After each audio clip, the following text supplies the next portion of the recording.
વિગતવાર જોઈએ રાજ્યભરમાં આજે ભારેથી અતિભારે વરસાદની આગાહી કરવામાં આવી છે। સાબરકાંઠા, અરવલ્લી, દાહોદ જિલ્લામાં અતિભારે વરસાદ પડશે। મહીસાગર, નવસારી, વલસાડ જિલ્લામાં પણ અતિભારે વરસાદ પડશે। તો આ તરફ બનાસકાંઠા, પંચમહાલ, મહેસાણા, વડોદરા જ્યાં પણ ભારેથી અતિભારે વરસાદની આગાહી આપવામાં આવી છે। છોટાઉદેપુર, નર્મદા, ભરૂચ, સુરત અને ડાંગમાં પણ ભારે વરસાદની આગાહી। તો તાપી, અમરેલી, ભાવનગર જિલ્લામાં પણ ભારે વરસાદ રહેશે। અમદાવાદ, કચ્છ, પાટણ, ખેડામાં મધ્યમ વરસાદનો વર્તારો અને આ તરફ આણંદ, સુરેન્દ્રનગર, દ્વારકા, રાજકોટ જિલ્લામાં પણ મધ્યમ વરસાદ પડશે।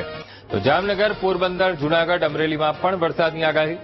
મોરબી, બોટાદ અને ગીર સોમનાથ જિલ્લાને પણ વરસાદ ખમરોળશે।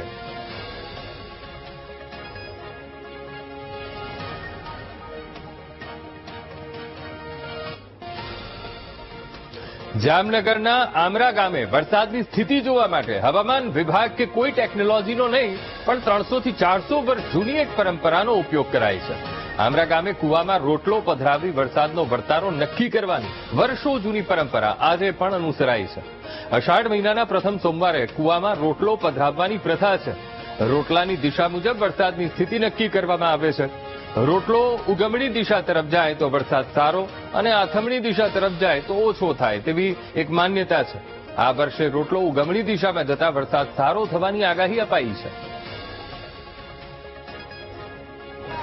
અષાઢ મહિનાના પહેલા સોમવારે રોટલાનો કાર્યક્રમ કરી છે અને આખા ગામના બધા દેવસ્થાને ધજા, સિંદૂર, નારિયેળ ચડાવી વેરાઈ માતાજીના મંદિરે રોટલો લઈ અને અમે અહીંથી વાળંદ લઈ જાય અને પછી જાળિયા કુટુંબનો દીકરો હોય નાઈ ધોઈ અને રોટલો પાણીમાં પધરાવે।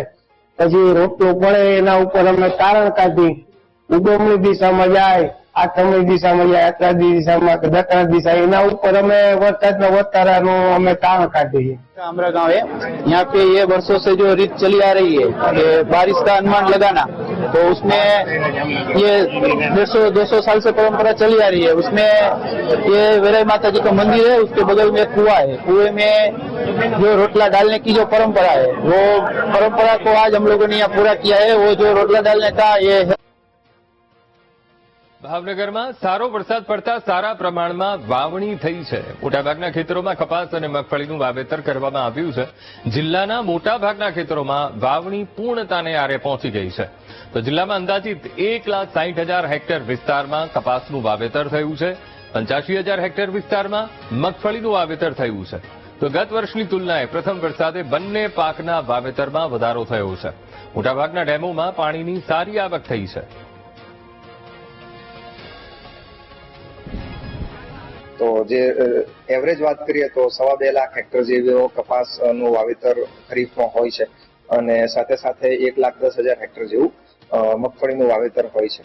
તો ચાલુ વર્ષે પણ એ પેટર્ન હેઠળ કપાસ અને મગફળીનું વાવેતર ચાલુ છે અને ચાલુ વર્ષે જો લાસ્ટ વીક સુધીની વાત કરીએ તો 1,60,000 હેક્ટર સુધીનું કપાસનું વાવેતર થઈ ગયાના રિપોર્ટ છે અને સાથે સાથે 85,000 હેક્ટર જેટલી મગફળીનું પણ વાવેતર થઈ ગયાના રિપોર્ટ છે।